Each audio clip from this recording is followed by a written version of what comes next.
નમસ્કાર દર્શક મિત્રો, આધ્યાત્મિકતાની વાતોમાં આજનો આપણો બીજો એપિસોડ. આગળના એપિસોડમાં આપણે જાણ્યું કે 8 ચિરંજીવી કોણ હતા, તેમને ચિરંજીવીનું વરદાન કઈ રીતે પ્રાપ્ત થયું અને ઋષિ માર્કંડેય કોણ હતા.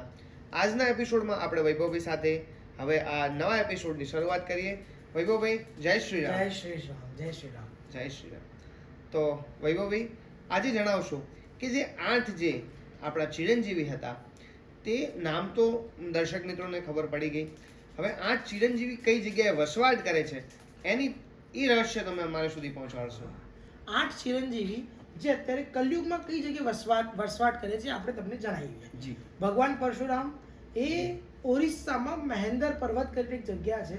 જી. ત્યાંના જંગલો પર તેની ચોટીઓ પર વસવાટ કરે છે. જી. અમારા પ્રિય હનુમાનજી એ પણ ત્યાં ગંધવર્ધન પર્વત છે ઓરિસ્સામાં જ, જી. ત્યાં વસવાટ કરે છે. જી. એના પછી જે કૃપાચાર્ય અશ્વત્થામા અને ત્રીજા કયા હતા આપણા વેદવ્યાસ, જે ત્રણે મહાભારતના પાત્ર છે. એ ત્રણે એક કામનેક વન છે કુરુક્ષેત્રમાં, જી. ત્યાં વસવાટ કરે છે. કેટલીક લોકકથા અનુસાર એવા પણ જાણવા મળ્યું છે કે જે અશ્વત્થામા છે મધ્યપ્રદેશના જંગલોમાં પણ જોવા મળે છે. બરાબર. એના પછી જે માર્કંડેય મુનિ એ હિમાલયની તળેટીઓમાં વસવાટ કરે છે. બરાબર. વિભીષણજી વિશે એટલી સચોટ જાણકારી આપણા જોડે અવેલેબલ નથી, પણ એવું જાણવા મળ્યું છે કે એ શ્રીલંકાના જંગલોમાં વસવાટ કરે છે. અને છેલ્લા છે જે આપણા મહારાજા બલિ, જી. જે રાક્ષસોના રાજા હતા, જેમને વામન અવતારથી વરદાન મળેલું છે, એ સુતોલ લોકમાં રાજ કરે છે, જે પાતાળ લોકની નીચે આવેલું છે, કે સુતોલ લોક, ત્યાંના એ રાજા છે. તો વૈભવભાઈ, જેવી રીતે આપણે જૂના એપિસોડમાં તમે જણાવ્યું હતું કે માર્કંડેયને કઈ રીતે વરદાન મળ્યું, પરશુરામ કઈ રીતે ચિરંજીવી થયા. પરશુરામ એક ક્રોધના ક્ષત્રિયોનો વિનાશ કરીને જ્યારે આશ્રમ તરફ આવી રહ્યા હતા ત્યારે એમના પિતાશ્રી હતા જમદગ્નિ, એ પણ એમના માતાશ્રી પર ક્રોધે ભરાયેલા હતા, રોષે ભરાયેલા હતા. ત્યારે એમના પિતાશ્રીએ પરશુરામને આજ્ઞા કરી કે તમે તરત જ તમારા માતાશ્રીનું સર ધડથી અલગ કરી દો. તો પરશુરામ ભગવાને વિચાર્યા વગર આ પોતાનું પરશુ લઈને સર છે ધડથી અલગ કરી દીધું. આ જોઈને એમના પિતાશ્રી જમદગ્નિ ખૂબ જ પ્રસન્ન થયા અને એમને વરદાન આપ્યો કે તું ચિરંજીવી થઈ શકે. ચિરંજીવી થશો. ભાઈ, આ પરશુરામ અને માર્કંડેય ઋષિ વિશે તો દર્શકોને જાણકારી થઈ ગઈ. હવે આજની હિડન સ્ટોરીમાં તમે શું જણાવશો? આજની હિડન સ્ટોરી શું છે? આજની હિડન સ્ટોરી થોડી અલગ છે. આપણે ઘણા બધા પાત્રો વિશે જાણીએ છીએ મહાભારતમાં, પણ આજના જે પાત્ર છે એ છે બર્બરીક. મહાબલી વીર બર્બરીક. આપણે કહીએ બર્બરીક અહિલ્યાવતી અને ઘટોત્કચના પુત્ર, એટલે કે ભીમના પૌત્ર છે. એમણે મા જગદંબાની એટલે મહાપરાશક્તિની અપાર તપસ્યા કરીને એમણે 3 તીર માંગ્યા. વરદાનમાં એમણે 3 તીર માંગ્યા. 3 તીર આ પ્રકારે હતા: પશુપતાસ્ત્ર, નારાયણસ્ત્ર અને પરાજય અસ્ત્ર. કે ત્રણેય અસ્ત્રોની અલગ અલગ વિભિન્નતા છે. પરાજય અસ્ત્ર કેવું હતું કે જ્યારે એ અસ્ત્ર ચલાવે ને તો આખું વિશ્વ, ત્રણેય લોક મળીને પણ એની બર્બરીકની સામે વિજય પામી શકે નહીં. બર્બરીક એ વિજય રહે. અને બીજું તીર હતું પશુપતાસ્ત્ર. એ એવું અસ્ત્ર હતું કે જે ભગવાન શિવનું અસ્ત્ર છે. ત્રીજું હતું નારાયણાસ્ત્ર, જે ભગવાન નારાયણનું અસ્ત્ર છે. એમ 3 અસ્ત્રોથી એ વિશ્વનું કોઈ બી યુદ્ધ એ 3 અસ્ત્રો વડે જીતી શકાય. તો હવે આનો વાક્ય કઈ રીતે આગળ ઘટિત થાય છે આપણે વાત કરીએ. થયું શું હતું કે જ્યારે આ વરદાનની લેવડ દેવડ થઈ ત્યારે એમણે માતાજીને એક વચન આપ્યું હતું કે જે પક્ષ હારશે એ પક્ષની સાથે હું લડીશ. તો પછી જે પક્ષ હારવા બાજુ હશે તે બાજુ બર્બરીક રહેશે. હવે આપણને ખબર છે કે ભાઈ આગળ જતા પાંડવોનું પલડું થઈ ગયું હતું ભારે અને કૌરવોનું પલડું થઈ ગયું હતું નબળું પડી ગયું. તો એ જોઈને બર્બરીક ભગવાન એટલે બર્બરીકે ડિસાઈડ કર્યું, એમણે વિચાર્યું કે હું કૌરવના પક્ષથી લડીશ. એમને અત્યારે તો વિચાર ધારણા કરી હતી અને આ વસ્તુની ખબર આપણા લીલાધારી શ્રી કૃષ્ણને ખબર પડી જાય છે. તો એમની એક વાર એમની શક્તિનું પરિચય લેવા માટે બર્બરીકની પાસે જાય છે અને બર્બરીકને કહે છે કે બર્બરીક, મારા પાછળ રહેલા વૃક્ષના દરેક પાંદડામાં તું છિદ્ર કરી બતાવ એક તીરથી. તો બર્બરીકે એક તીર ચલાવ્યું અને તીર ચલાવ્યો તો વૃક્ષ પરના બધા પાંદડાઓમાં છિદ્રો થવા લાગ્યા. એક પાંદડું હલીને જમીન પર પડી ગયું અને એ પાંદડું ભગવાન શ્રી કૃષ્ણએ પોતાના જમણા પગથી દબાવી દીધું.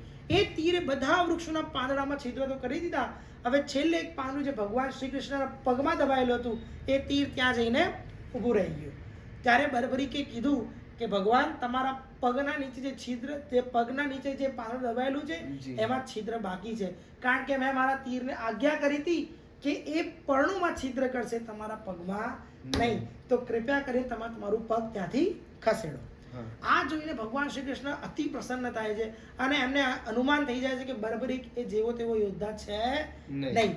આ વિચારના સાથે પાછા પોતાના શિબિરમાં જાય છે. બીજા દિવસે વહેલી સવારે એ બર્બરીક જોડે જાય છે બ્રાહ્મણનો વેશ ધરીને અને જોરથી બોલે છે ભિક્ષામ દેહી. તો બર્બરીક બહાર આવે છે અને કહે છે બ્રાહ્મણ દેવ કહો તમને શું ભિક્ષા જોઈએ છે.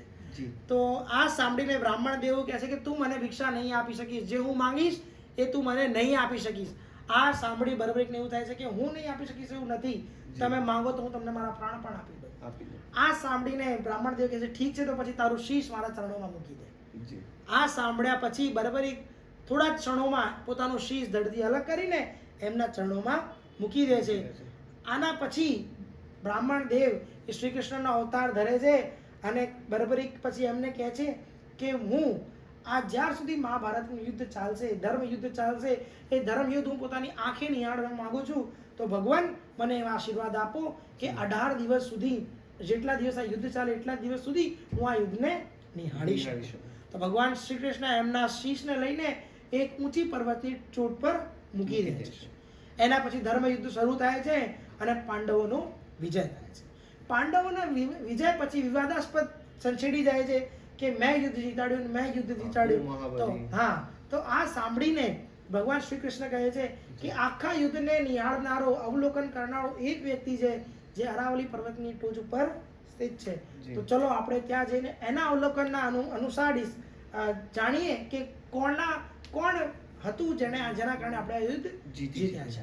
તો બધા પાંડવો અને શ્રી કૃષ્ણ ત્યાં પર્વતની ચોટી ઉપર જ્યાં બર્બરીકનું શીશ હોય ત્યાં પહોંચે છે અને બર્બરીકને પૂછે છે શ્રી કૃષ્ણ કે તમે યુદ્ધમાં શું જોયું. ત્યારે બર્બરીક કહે છે મેં યુદ્ધમાં ફક્ત ને ફક્ત 2 વ્યક્તિઓને જોયા છે. પહેલા વ્યક્તિ સ્વયં શ્રી કૃષ્ણ, જેમના હાથમાંથી સુદર્શન ચક્ર નીકળે છે અને તમામ અધર્મીઓનો વિનાશ કરે છે. અને બીજો વ્યક્તિ મેં દ્રૌપદી ને મા કાળકા સ્વરૂપે જોયા છે, જે બધા અધર્મીઓનો લોહી પીવે છે. એના સિવાય મેં કોઈ ત્રીજા વ્યક્તિને આ યુદ્ધમાં જોયો નથી. આ સાંભળીને ભગવાન શ્રી કૃષ્ણ પ્રસન્ન થાય છે અને એને આશીર્વાદ અને વરદાન આપે છે કે કલયુગમાં તું શ્યામના નામે ઓળખાઈશ, કે જેનો કોઈ સહારો નથી, એનો સહારો તું છે. અને કલયુગમાં જે મેં લખી નાખ્યું પણ એ તારા દરબાર આવશે તો એ પણ મટી જશે, એટલે કલયુગનો શ્યામ તું છે. એમ કરીને તે બર્બરીક એ અત્યારે હાલમાં ખાટુ શ્યામના રીતે પ્રખ્યાત છે. અલગ અલગ પ્રાંતોમાં અલગ અલગ નામથી પ્રખ્યાત છે. તો કેટલીક જગ્યાએ એવું પણ કહેવામાં આવે છે હારે કા સહારા ખાટુ શ્યામ. તો દર્શક મિત્રો, આપે આજે જાણ્યું કે 8 જે ચિરંજીવી હતા તે ક્યાં વસવાટ કરે છે. એના સિવાય આજની હિડન સ્ટોરીમાં તમે જાણ્યું બર્બરીકમાંથી ખાટુ શ્યામ ભગવાન કઈ રીતે બન્યા. તો ખાટુ શ્યામ ભગવાનનું મંદિર રાજસ્થાન રાજ્યમાં આવેલું છે. તેમનો જે ચિહ્ન છે તેની અંદર પણ એ 3 તીરનો ઉલ્લેખ કરવામાં આવ્યો છે. તો દર્શક મિત્રો, આગળના એપિસોડમાં બીજી કેટલીક રસપ્રદ કથાઓ સાથે ફરી મળીશું. ત્યાં સુધી રજા આપશો. અસ્તુ. વંદે માતરમ. ભારત માતા કી જય. જોતા રહો BTV Gujarati. Always B positive.